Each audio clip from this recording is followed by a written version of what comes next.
നമ്മൾ QS ആണെങ്കിൽ നമ്മൾ ചെയ്യുന്നത് 90% ഓഫീസ് ജോബും 10% സൈറ്റ് ജോബുമാണ്. ഓക്കെ, ദെൻ നമ്മളൊരു MEP എടുക്കുകയാണെങ്കിൽ MEP ഡിസൈനാണ്.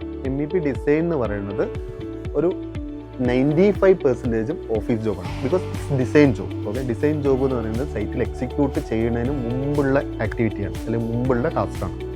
സോ നമ്മൾ ഓഫ്കോഴ്സ് നമ്മൾ സൈറ്റിൽ പോകേണ്ടതെന്ന് വെച്ചാൽ ഇത് ചെക്ക് ചെയ്യാൻ, നമ്മൾ ഡിസൈൻ ചെയ്തത് പോലെ തന്നെയാണോ സൈറ്റിൽ ഇംപ്ലിമെൻറ്റ് ചെയ്തതെന്നുള്ളത് ചെക്ക് ചെയ്യാൻ വേണ്ടിയിട്ടാണ് MEP ഡിസൈനർ സൈറ്റിൽ പോകുന്നത്.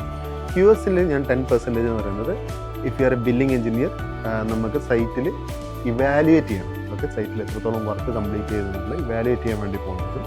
ഇനി ക്ലെയിംസ് എന്തൊക്കെ വരികയാണെങ്കിൽ, ഡ്യൂ ടു സൈറ്റ് ഇഷ്യൂസ് എന്തെങ്കിലും ക്ലെയിംസ് വരികയാണെങ്കിൽ നമ്മളത് സൈറ്റിൽ പോയിട്ട് ഇവാലുവേറ്റ് ചെയ്തിട്ട് വേണം ക്ലെയിം ചെയ്യാൻ. ഓക്കെ, സോ നിങ്ങളൊരു QS പഠിച്ചു കഴിഞ്ഞാൽ അല്ലെങ്കിൽ MEP പഠിച്ചു കഴിഞ്ഞാൽ നിങ്ങൾക്ക് കിട്ടുന്ന ജോബ് ഓപ്പർച്യൂണിറ്റി എന്ന് പറയുന്നത് കംപ്ലീറ്റ്ലി ഓഫീസ് ജോബായിരിക്കും. സൈറ്റ് എഞ്ചിനീയർ ജോബ് എന്ന് പറയുന്നത് ചില ആൾക്കാർ വളരെ ഫ്രസ്ട്രേറ്റഡ് ആയിട്ട് ജോബ് കിട്ടാതെ ഫ്രസ്ട്രേറ്റഡ് ആയിട്ട് പോകുന്ന ആൾക്കാരുണ്ടാവും. ബട്ട് ദ തിങ് ഈസ് നമ്മൾ നമ്മളുടെ കരിയർ ജേർണി ഒന്ന് ഫോക്കസ് ചെയ്ത് കഴിഞ്ഞാൽ നിങ്ങൾക്ക് ചിലപ്പം സൈറ്റ് എഞ്ചിനീയറിൻ്റെ ഓപ്പണിങ്സ് വളരെ കൂടുതലായിരിക്കും. ഓക്കെ, കമ്പാരിറ്റീവ്ലി ചിലപ്പം QS and MEP design.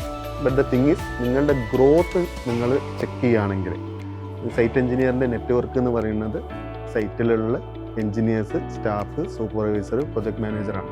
But comparatively നിങ്ങളൊരു ഓഫീസ് ജോബ് ചെയ്യുകയാണെങ്കിൽ, നിങ്ങളൊരു QS അല്ലെങ്കിൽ MEP ഡിസൈൻ ആണെങ്കിൽ നിങ്ങളുടെ നെറ്റ്വർക്ക് എന്ന് പറയുന്നത് പ്രൊജക്റ്റ് ഓണേഴ്സ്, ക്ലൈൻറ്റ്, കൺസൾട്ടൻറ്റ് അങ്ങനെയുള്ള പ്രൊഫഷണൽസാണ്.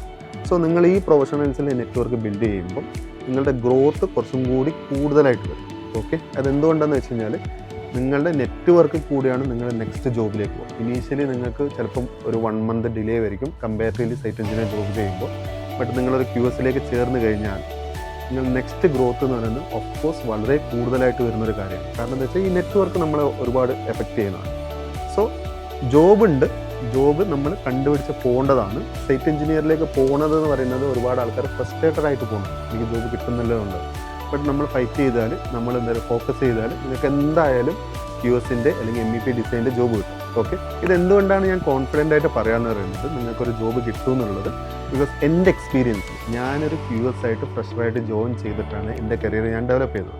അതുകൊണ്ട് തന്നെ നിങ്ങൾക്ക് എന്തായാലും QSൻ്റെ ഫ്രഷറായിട്ടുള്ള ജോബ് കിട്ടും. ഓക്കെ, ജോബ് കിട്ടിക്കഴിഞ്ഞാൽ നിങ്ങൾ ആ നെറ്റ്വർക്ക് ബിൽഡ് ചെയ്തിട്ട് നിങ്ങളുടെ ഗ്രോത്ത് നിങ്ങൾ തന്നെ ഒരു എക്സ്പോണൻഷ്യൽ ഗ്രോത്താണ്. കമ്പാരിറ്റീവ്ലി ബാക്കിയുള്ള ഫീൽഡിനനുസരിച്ച് വരുമ്പോൾ ഓർഗാനിക് അല്ല, ഒരു എക്സ്പോണൻഷ്യൽ ഗ്രോത്തിൽ തന്നെ നിങ്ങൾക്ക് ഡെവലപ്പ് ചെയ്യാനും പറ്റുന്നതാണ്. സോ നമ്മൾ എന്ത് ചെയ്യണമെന്ന് വെച്ച് കഴിഞ്ഞാൽ ആ ഒരു ഓപ്പർച്യൂണിറ്റിയിലേക്ക് പുഷ് ചെയ്ത് കണ്ടുപിടിച്ച് അതിലേക്ക് കയറുക എന്നുള്ളത് മാത്രമാണ് നമ്മൾ നോക്കേണ്ടത്.